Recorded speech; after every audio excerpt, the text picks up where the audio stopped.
Mignon et le nain Tonké.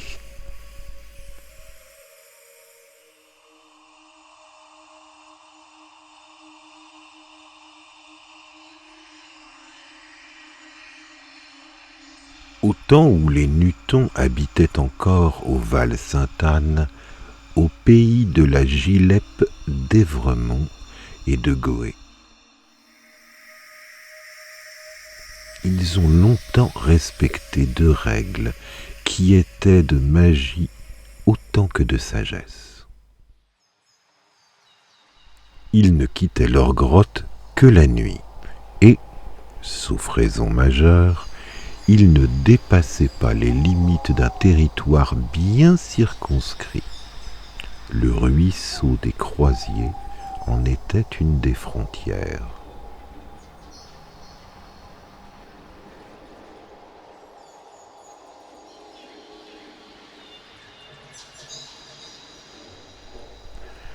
Un jour, pourtant, un sottet hardi et curieux enfreignit la consigne et sortit de la chantoire en plein jour. Certains disent que c'était à cause de l'audace de la jeunesse, mais on nous parle rarement de sottets jeunes, et jamais de leur naissance ou d'idylle dans leur petit peuple. Il leur arrive pourtant d'être sentimentaux, ainsi qu'on va le voir.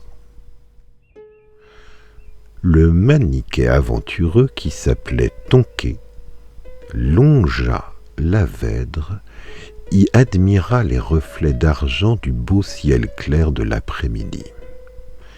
Il était ébloui par la clarté à laquelle ses yeux n'étaient pas habitués, et aussi par le vert frais des feuillages, le jeu des ombres sur les prés, l'or des genêts en fleurs sur le coteau.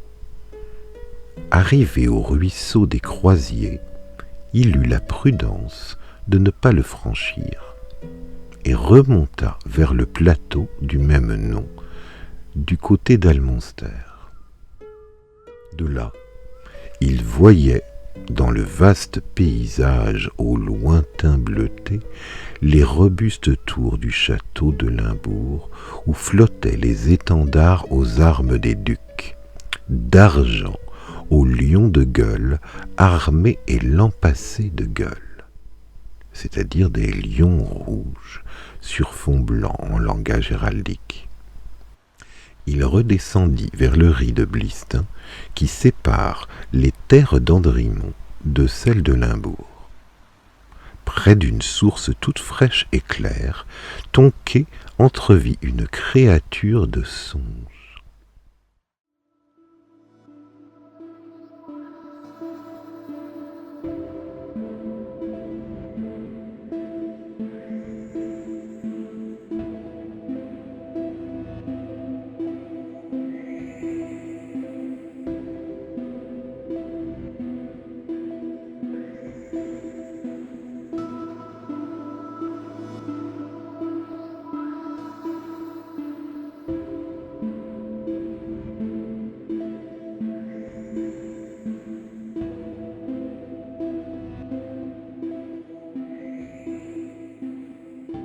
Ce n'était pas une fée, mais une très jeune fille venue chercher de l'eau à la fontaine.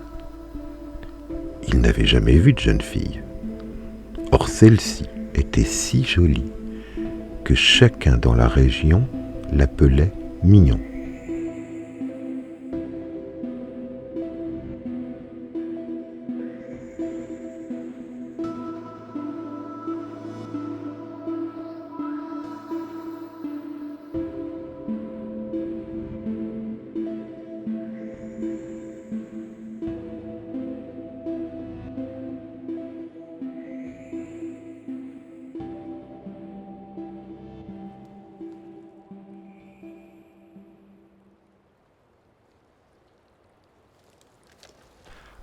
Entendant craquer des branches sèches, Mignon regarda vers le buisson de l'autre rive du ruisseau. Elle en vit sortir le petit homme dont la présence inopinée et l'aspect insolite l'effrayèrent d'abord. Elle ne s'enfuit pas, voyant son air doux et modeste, et surtout ses yeux remplis d'admiration. Partant de beauté, oublieux des interdictions magiques, il franchit le Ris de Blistin, une des limites du domaine des siens.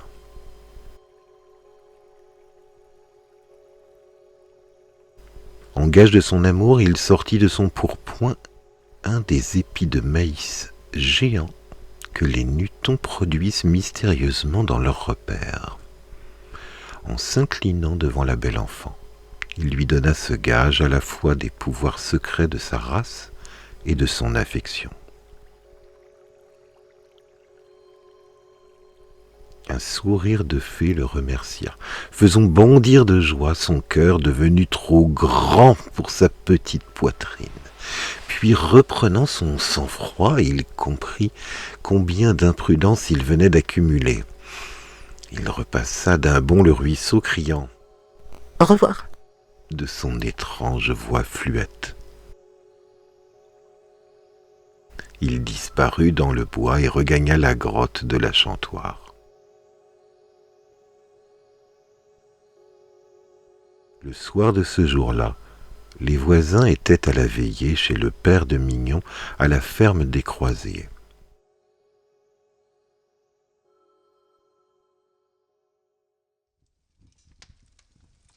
Comme elle l'avait fait d'abord à sa mère, elle leur raconta son étonnante rencontre. Que fallait-il en penser?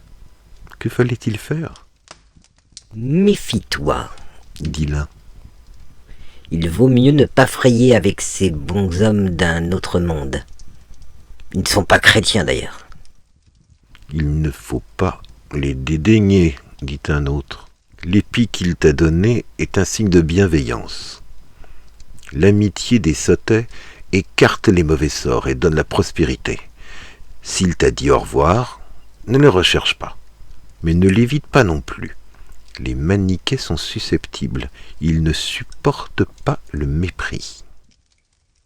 Un jeune homme abonda dans ce sens, c'était Conrad, un garçon rude et avide, qu'on avait fiancé à Mignon à cause de ses galons de sergent des dragons du duc de Limbourg. La jeune fille devinait quelque chose de la grossièreté et de l'avarice de Conrad, mais elle n'était pas insensible au prestige de l'uniforme. Il faut avouer que le soudard le portait bien. Il était grand, robuste, avec une voix forte, habitué au commandement. On disait que le duc voulait en faire un capitaine. Conrad faisait répandre ce bruit pour mieux assurer ses projets de mariage. « Va demain à la fontaine, » dit Conrad à Mignon. Fais tes plus beaux sourires à ce freluquet, on verra bien ce que ça donnera.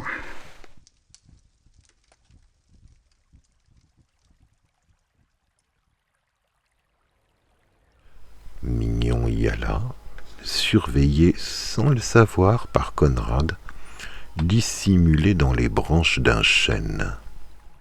De là, il vit Tonquet franchir à nouveau le Ris de Blistin et donner à Mignon un nouvel épi de blé enrobé d'or. Mais cette fois, enhardi par la gentillesse de Mignon, secrètement attendri par son air implorant, il lui demanda de venir tous les jours à la même heure. « Je n'ai jamais rien vu de plus beau que toi, » lui dit-il. « Je t'aime. » À ce moment, le vallon retentit d'un rire énorme multiplié par l'écho. C'était celui du soudard, égayé de voir à quel minable rival il devait disputer le cœur de Mignon. Égaré par son amour, Tonquet, qui était cependant d'une race maligne et avisée, ne fit pas attention à ce rire étonnant dans ce coin solitaire. Il revint tous les jours, payant d'un épi géant les quelques minutes pendant lesquelles il pouvait contempler le visage de Mignon, sans rien en dire, car on se serait moqué d'elle. La naïve pucelle ressentait quelque douceur à ces rencontres, et au regard d'adoration éperdu qui montait vers elle.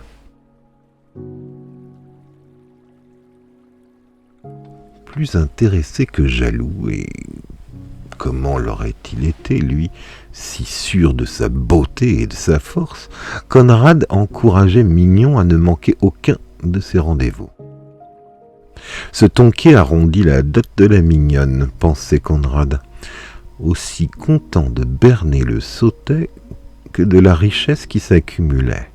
20 épis magiques suffisaient pour une gerbe, et il semblait que les gerbes elles-mêmes se multipliaient dans une ancienne grange située à une centaine de mètres de la ferme des Croisiers. Ce bâtiment trapu, encore solide, n'était utilisé que lors des moissons exceptionnelles. Celle-ci en était bien une. « Quand la grange sera pleine, nous nous marierons, » dit Conrad. « Le blé de ces naïfs sautets nous donnera fortune et farine pour les gâteaux de la noce. Tu verras. Nous ferons une fête comme on n'en a jamais vu dans le pays depuis longtemps. On dansera, on boira, on mangera, tout le monde aura la panse à en crever. » Chose étrange, Mignon n'était pas choquée par la grossièreté du dragon Conrad. Elle vivait dans 2 rêves. Le premier était féerique et fugitif, la dévotion du fidèle Nuton. Le second est celui que font beaucoup de jeunes filles, un mariage tout en bleu et rosé. Sous la tunique à brandebourg, elle ne voyait pas le vrai Conrad, mais une sorte de prince charmant. C'est à ce prince que, toute joyeuse, venant un jour à sa rencontre du côté du riz de Blistin, la jeune fille annonça « La grange est pleine, nous pouvons nous marier ». Conrad la prit dans ses bras, la soulevant de terre, et la fit tourner à toute vitesse autour de lui comme on le fait avec un enfant, en criant à pleine voix « Mignon, ma mignonne, demain tu seras dragonne !» L'orgueil et l'écho jouèrent un très mauvais tour à Conrad, mais c'était mérité. Les coteaux alentour répétèrent le cri de fierté du dragon, enchanté d'avoir profité de la candeur d'un sautet. Or, rien n'est plus terrible que la colère des doux et des humbles. Tonquet, caché dans les broussailles près de la fontaine, entendit le cri de triomphe de Conrad, et l'écho lui répéta 3 fois le son de la voix rauque du soudard clamant « Mignon, ma mignonne, demain tu seras dragonne !» Il avait compris. Que se passa-t-il la nuit suivante ? Les récits des vieux villageois recueillis à ce propos à la fin du siècle dernier par Jean Levaux parlent d'un violent orage. Il semble bien que la colère de la nature et celle des Nutons, plus proches que nous de ces mystères, éclatèrent en même temps.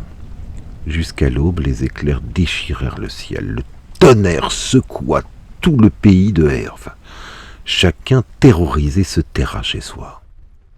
Quand le soleil se leva, la vieille grange qui avait abrité les épis du sautet avait brûlé.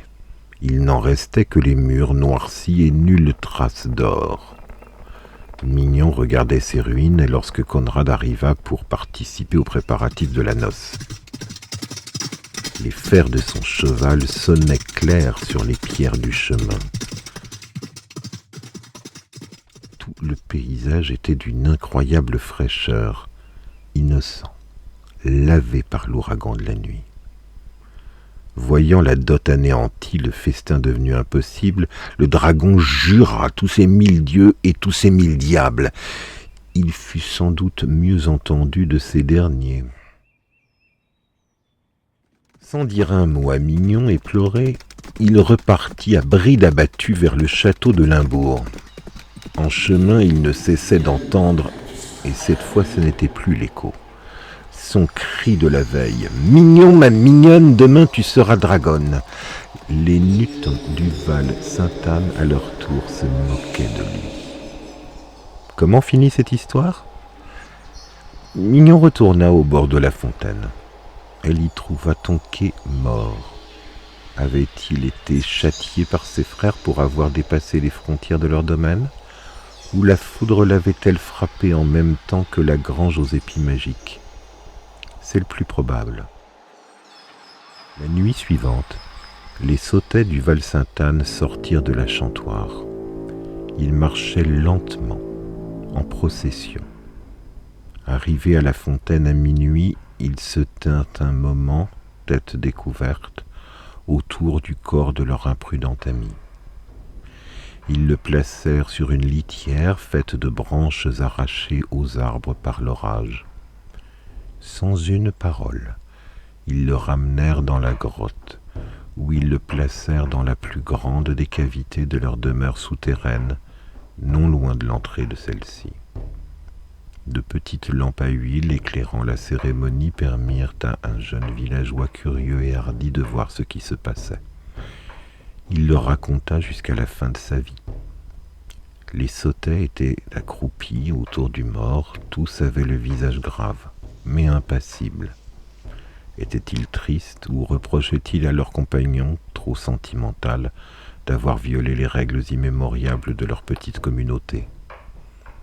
Après un temps assez long, ils se levèrent et entonnèrent une complainte étrange et monotone. Le rythme lent rappelait celui des chants des moines. 3 fois, un refrain revint, dont les derniers mots étaient « Duki dukin guki ranavu ».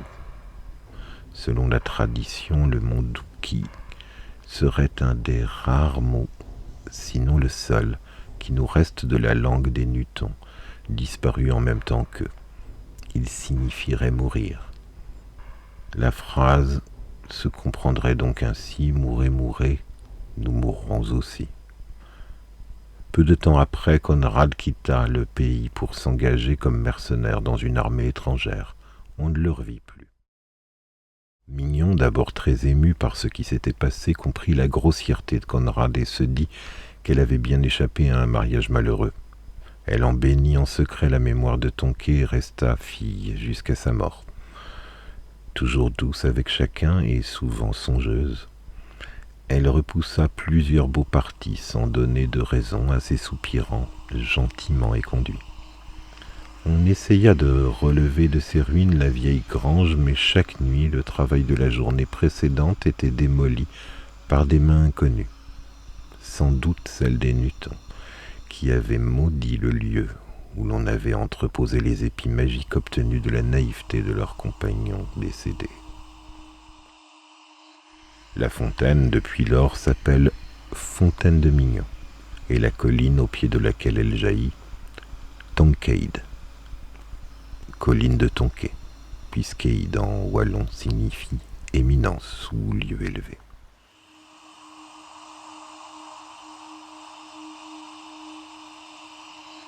Si tu as apprécié cette vidéo et que tu veux plus de contenu, tous les liens sont en descriptif. Like et abonne-toi. Pour toi c'est gratuit, mais nous, ça nous aide beaucoup. Alors merci d'avance.